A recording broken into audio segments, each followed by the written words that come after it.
There's something that feels almost confusing about the way this works. Because everything you've been taught about communication and relationships tells you that more is better, more expression, more reassurance, more explaining, more effort. You're told that if you just say the right things, if you just open up enough, if you just prove how much you care, the other person will finally meet you there. But when it comes to someone who leans avoidant, that approach doesn't just fail quietly, it actually pushes them further away in a way that feels deeply personal. And that's where the shift begins. Because what draws them in isn't intensity, it's something much more subtle, something that most people completely overlook. It's a communication style that doesn't try to control the connection, doesn't try to force closeness, doesn't try to rush emotional safety, and because of that, it creates something inside them they can't easily explain, but can't ignore either. What makes this even more powerful is that it's not about playing games, and it's not about pretending you don't care. It's about understanding something most people never realize, that avoidants don't respond to pressure the way others do. Pressure, even when it's disguised as love, feels overwhelming to them. It activates something inside them that tells them they're losing their space, losing their independence, losing control. And the moment that feeling kicks in, their instinct isn't to lean closer, it's to step back, emotionally and sometimes physically. But when your communication removes that pressure, when it replaces urgency with calm presence, something different happens. Instead of feeling like they need to escape, they start feeling safe enough to stay. And that safety, when it's paired with just the right amount of emotional depth, begins to pull them in a way that feels natural, almost involuntary. The truth is, most people unknowingly communicate in a way that creates tension for an avoidant.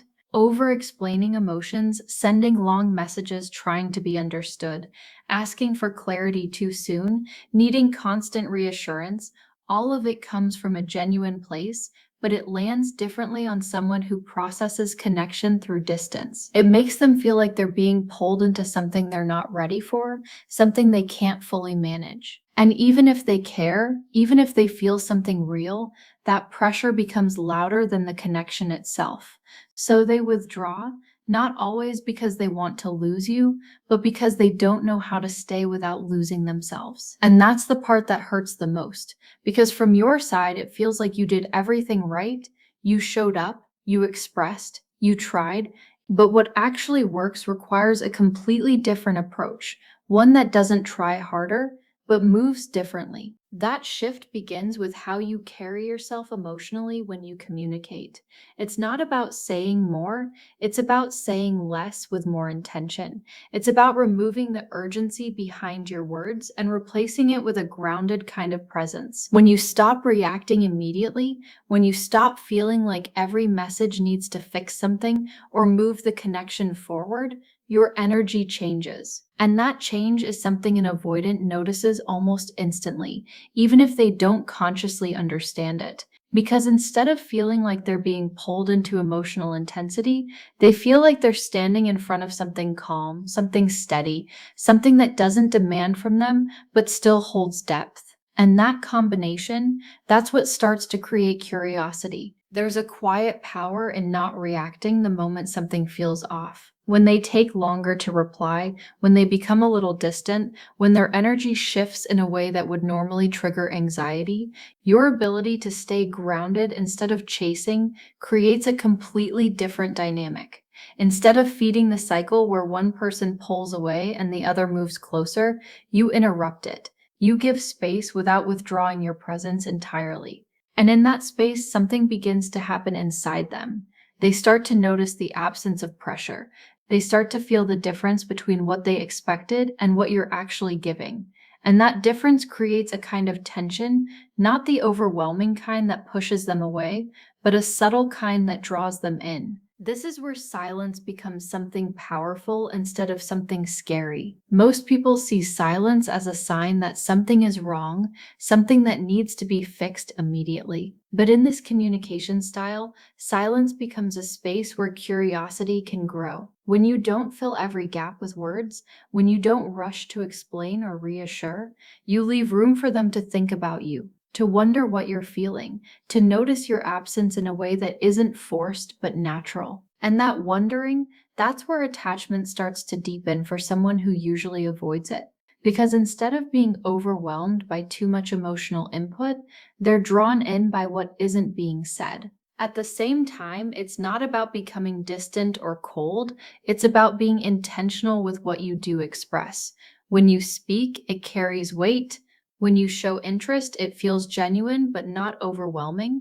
You're not overloading them with emotion, but you're not withholding yourself either. You're present in a way that feels balanced, in a way that doesn't try to take something from them, but simply exists. And that presence becomes something they start to feel comfortable around, something they don't feel the need to escape from. Over time, that comfort turns into something deeper, a kind of attachment that builds slowly but steadily without the usual resistance. Another shift happens in how you handle your own emotional state.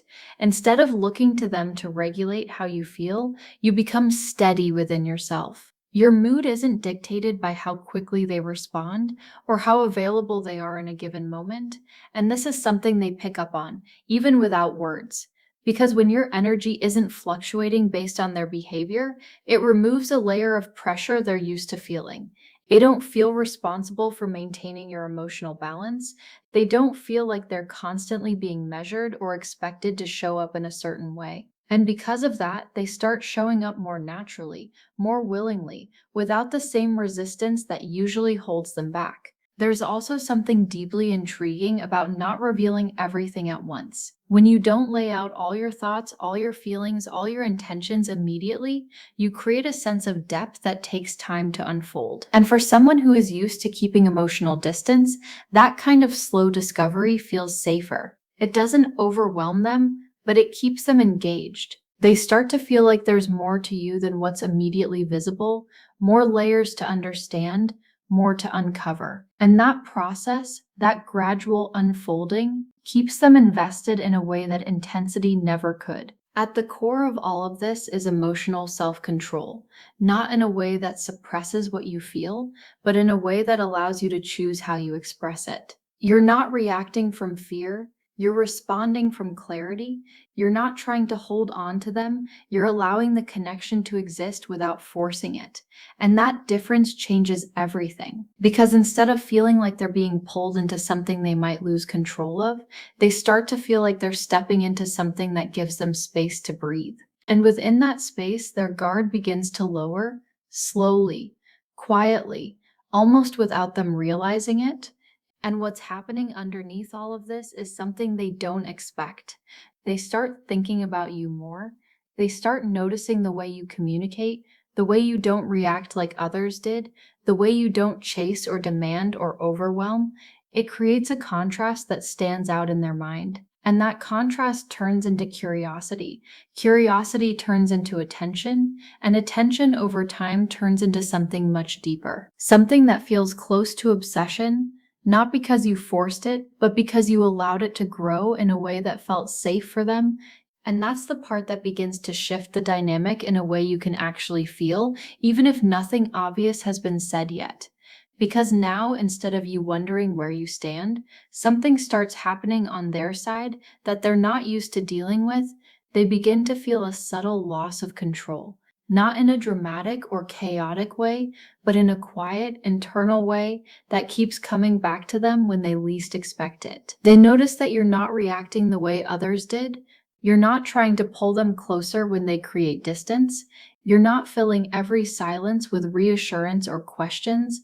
And because of that, the usual patterns they rely on to keep emotional space stop working the same way. This is where something deeper begins to unfold. Because avoidants are used to understanding relationships through predictable reactions.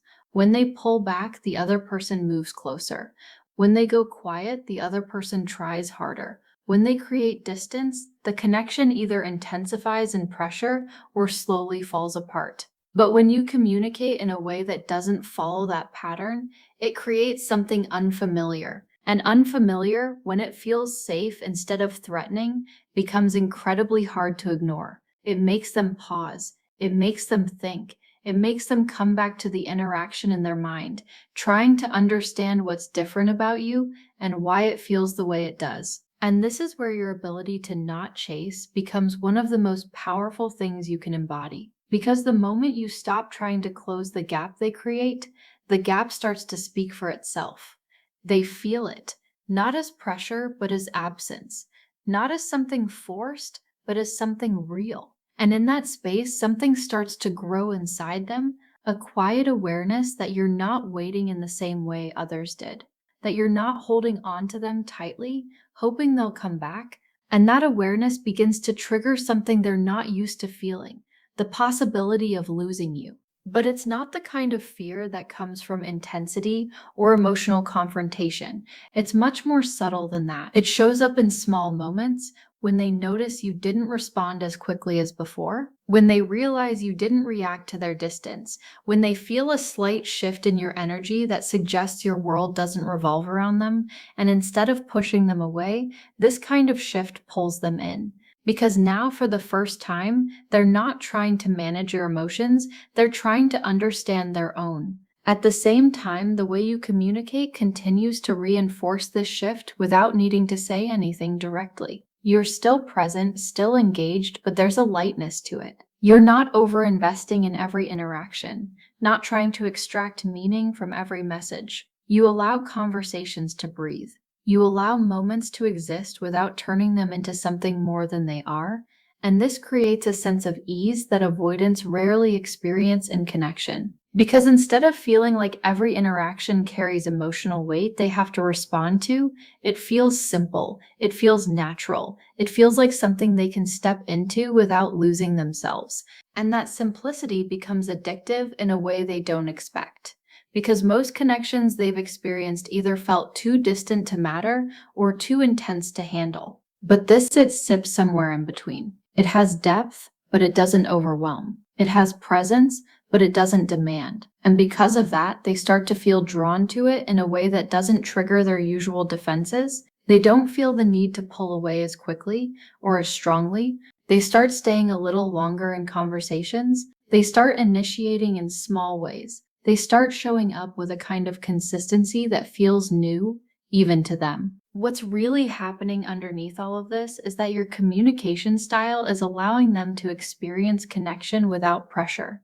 And when pressure is removed, their natural curiosity begins to take over. They start paying attention to the details, the way you respond, the things you choose to say, the moments you choose not to say anything at all. They begin to notice the contrast between you and others they've known. And that contrast becomes something they can't easily replace. Because it's not just about what you do, it's about how you make them feel when they're around you. There's also something powerful in the way you don't overvalidate them. You acknowledge them, you appreciate them, but you don't place them on a pedestal. You don't make them the center of your emotional world, and that balance creates respect. It shows them that while you're open to connection, you're not dependent on it. And that independence becomes something they're drawn to because it removes the pressure they usually feel in relationships. It allows them to engage without feeling like they're being pulled into something they can't handle. And then there's the subtle pullback that happens without announcement. Not as a tactic, not as a game, but as a natural response to your own emotional awareness. When something feels off, you don't chase clarity immediately. You take a step back. You give yourself space, and in doing so, you create a shift that they can feel. Because now, instead of them controlling the distance becomes shared. And that shared space creates a kind of tension they're not used to managing. It makes them wonder what changed. It makes them pay attention in a different way. This is where the dynamic begins to reverse in a quiet but powerful way. Instead of you trying to understand where they stand, they begin trying to understand where you stand. Instead of you waiting for their attention, they start noticing when it's not there. And this shift doesn't come from manipulation, it comes from alignment, from you no longer abandoning your own emotional stability to maintain the connection, from you communicating in a way that reflects self-respect, clarity, and calm presence. And as this continues, something deeper starts to build inside them. It's not immediate, and it's not always obvious, but it's consistent. They start thinking about you when you're not around.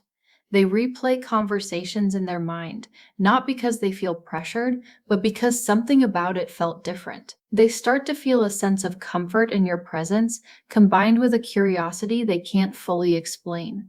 And that combination, comfort and curiosity, is what keeps them coming back. Because now the connection isn't something they're trying to avoid, it's something they're starting to lean toward, slowly, carefully, but willingly. And the more they experience this kind of communication, the more it reshapes how they feel about you. You're no longer just someone they connect with, you become someone they associate with ease, with safety, with a kind of emotional balance they didn't know they needed. And that's where it begins to turn into something that feels almost like obsession, not in a chaotic or overwhelming way, but in a quiet, persistent way that stays with them. They don't feel the need to escape it because it doesn't feel like pressure. They don't feel the need to control it because it doesn't feel unpredictable in a threatening way. Instead, it feels like something they want to understand more, something they want to be around more, something that keeps drawing their attention back even when they try to focus elsewhere. And all of this started with a simple shift, not in what you said, but in how you said it, in the energy behind your communication, in your ability to stay grounded, to allow space, to not force what isn't ready to unfold. And because of that, the connection was able to grow in a way that didn't trigger their defenses, but instead quietly moved past them. And as this quiet pull continues to build inside them, something even more complex begins to take shape, a kind of internal conflict they can't easily resolve.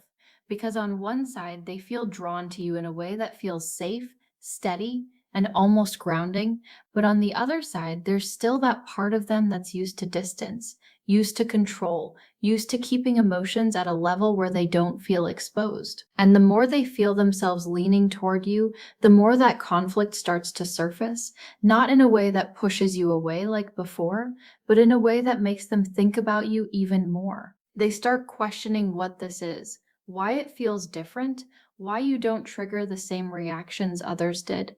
And instead of finding clear answers, they find themselves circling back to you, to your words, your tone, your presence, the way you communicate without pressure but still hold depth. And that lack of clarity doesn't create distance, it creates focus. Because when something feels both safe and unfamiliar at the same time, the mind doesn't let it go easily. It keeps returning to it, trying to understand it, trying to feel it again. And this is where your consistency becomes everything. Not consistency in effort or intensity, but consistency in energy. You don't suddenly switch into overgiving or emotional urgency. You don't break the calm presence you've created just because you feel them getting closer. Instead, you stay grounded. You stay aligned with the same communication style that created the shift in the first place. And that stability becomes something they begin to rely on, even if they don't say it out loud. Because in a world where most connections feel unpredictable or overwhelming, your presence starts to feel like something solid, something they can return to without hesitation. At the same time, you continue to hold your sense of independence. You don't center your life around their attention. You don't wait for their messages to feel okay. You move through your life with a sense of completeness that doesn't depend on their presence. And that independence becomes one of the most attractive things about you, because it shows them that you're not trying to take something from them, you're simply choosing to share space with them. And that difference removes the pressure they're used to feeling, making it easier for them to stay, to engage, to invest in ways they normally wouldn't. As this continues, they start to notice something else. You're not trying to define the connection too quickly. You're not asking for labels, not pushing for clarity before it naturally forms.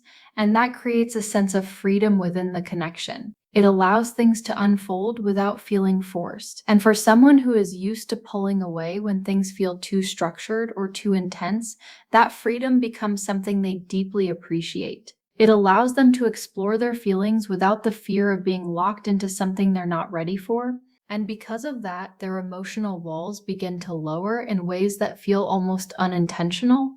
They start sharing a little more, opening up in small, subtle ways, letting you see parts of them they usually keep guarded, not because you asked for it, but because they feel safe enough to offer it. And that's the difference that changes everything.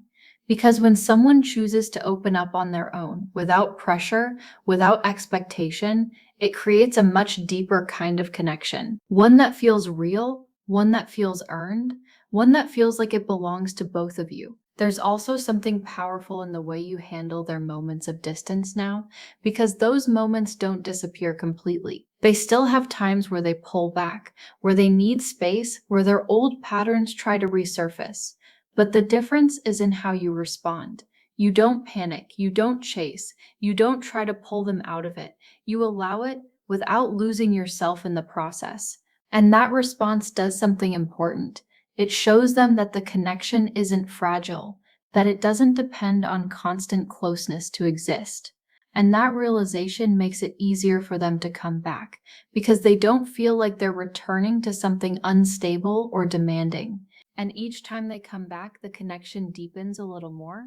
Not in a loud or dramatic way, but in a steady, almost invisible way that builds over time. They begin to associate you with a sense of ease, with a kind of emotional safety they didn't know they were capable of experiencing. And that association becomes something they start to seek out, something they start to prioritize, even if they don't fully understand why. Eventually, this leads to a shift in how they see you. You're no longer just someone they're talking to, someone they're getting to know. You become something more significant in their mind, someone who feels different from anyone they've experienced before, someone who doesn't trigger their need to escape, but instead makes them feel comfortable staying, and that difference creates a kind of attachment that runs deeper than surface level attraction. It becomes something they think about when you're not around, something they miss in quiet moments, something they find themselves wanting to return to again and again. And this is where that feeling of obsession truly begins to take form, not as something overwhelming or chaotic, but as something steady and persistent. You stay in their thoughts, in their attention, in the background of their day, even when they're focused on other things. Because what you've created isn't just a connection, it's an experience of communication that felt easy, natural, and safe, but also intriguing enough to keep them engaged. They begin to notice that other interactions don't feel the same, that the ease they feel with you isn't something they can easily find elsewhere. And that realization makes your presence more valuable in their life, not because you demanded it, but because you allowed it to grow naturally. You gave it space to become something real, something meaningful, something that didn't rely on pressure or intensity to exist. And the most powerful part of all of this is how it changes you in the process. Because you're no longer communicating from a place of fear or uncertainty, you're no longer trying to secure the connection or prove your worth within it. You're simply showing up as someone who is grounded, self-aware, and emotionally steady. And that version of you doesn't just attract avoidance, it creates healthier, more balanced connections across the board. So, what started as a simple shift in communication becomes something much deeper. It becomes a reflection of how you see yourself, how you hold your own emotional space, how you allow connections to form without forcing them. And in doing that, you create something that doesn't just draw people in, it makes them stay. Because at the end of the day, the communication style that makes an avoidant feel obsessed with you isn't about tricks or strategies, it's about energy. It's about presence. It's about being someone who doesn't try to control the connection, but instead allows it to unfold in a way that feels safe, balanced, and real. And when you communicate from that place, you become something they don't feel the need to escape from. You become something they don't want to lose. And even after all of this, there's one final layer that most people never fully see because it doesn't show up on the surface right away. It builds quietly, over time, in the spaces between conversations, in the moments where nothing is happening and yet everything is shifting underneath. Because what you've created through this way of communicating isn't just attraction, it's emotional imprinting. You become a reference point in their mind, not just for how connection feels, but for how safe connection can feel. And that's something they don't easily replace or forget. Because before this, their experience with closeness may have always carried a kind of tension, a sense that eventually something would become too much, too demanding, too overwhelming. But with you, that pattern didn't play out the same way.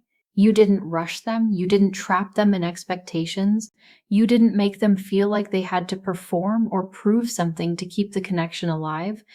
And because of that, you become associated with relief, with ease, with a kind of emotional quiet that feels rare. And here's where it goes even deeper. They begin to realize slowly that the reason they feel this pull toward you isn't just because of how you treat them, it's because of who you are when you're not trying, when you're not chasing, when you're not over explaining, when you're not adjusting yourself just to maintain the connection. That version of you, the one that exists naturally without force, is the version that created all of this. And that realization does something powerful inside them. Because now it's no longer about the connection being easy or comfortable, it becomes meaningful. It becomes something they don't want to lose, not because they're afraid of being alone, but because they recognize that what they feel with you is different from what they've felt before. And that kind of recognition doesn't fade quickly. It stays with them, it lingers, it follows them into other moments, other conversations, other connections, and quietly reminds them that something about you stands out in a way they can't easily explain. And this is where your role becomes even more important. Not in what you do, but in what you don't do. You don't break your alignment just because they're getting closer. You don't suddenly become overly available just because they're showing more interest. You don't shift into old patterns out of fear of losing what's building, because the moment you abandon that grounded communication style, the moment you replace calm presence with urgency or need, the dynamic begins to change again. Not instantly, but subtly. And they feel it even if they can't explain it. That's why staying consistent in your energy matters more than anything at this stage, because now it's not just about attracting them, it's about maintaining the environment that allowed them to open up in the first place. And when you do that, something even more powerful happens. They begin to invest, not always in obvious ways at first, but in small, meaningful shifts. They start reaching out more. They start checking in. They start making space for you in their life without feeling like they're being pushed into it. And the key difference here is that it's coming from them. Not because you asked, not because you needed it, not because you demanded clarity, but because they want to. And that want is everything. Because for someone who is used to protecting their independence, choosing connection willingly is a big shift. It means they're no longer just reacting to the dynamic, they're participating in it. They're allowing themselves to feel it, to explore it, to move toward it, instead of away from it. And as that continues, the emotional gap that once existed begins to close, not through force, but through repetition, through consistent experiences of safety, ease, and curiosity, through moments where they expected pressure, but found calm instead, where they expected intensity, but found balance instead. And over time, those experiences reshape how they relate to you. You're no longer someone they need to keep at a distance. You're someone they feel comfortable letting closer. And that shift, that movement from distance to closeness, is what creates the deepest level of attachment, because it wasn't rushed, it wasn't forced, it wasn't built on temporary emotions or surface level attraction. It was built on something much more stable, something that feels real. And that's why it lasts. Because what you created didn't just bypass their defenses, it changed how they experience connection itself. And here's the part that truly brings everything together. The moment you stop trying to be chosen is the moment you become unforgettable. Because when you're no longer communicating from a place of needing something from them, your presence becomes something they choose to return to. Again and again, not out of obligation, not out of pressure, but out of genuine desire. And that desire, that quiet, steady pull they feel toward you, is what turns into that sense of obsession. Not loud, not chaotic, not overwhelming, but constant. It shows up in the way they think about you when you're not around. in the way they notice your absence when you're quiet, in the way they compare other connections to the one they feel with you and find something missing. And the most powerful part of all of this is that you didn't create it by doing more. You created it by doing less, but doing it with intention, by choosing calm over urgency, by choosing presence over pressure, by choosing self respect over emotional chasing. And in doing that, you didn't just change the way they see you, you changed the way they feel about connection itself. And that's something they don't walk away from easily.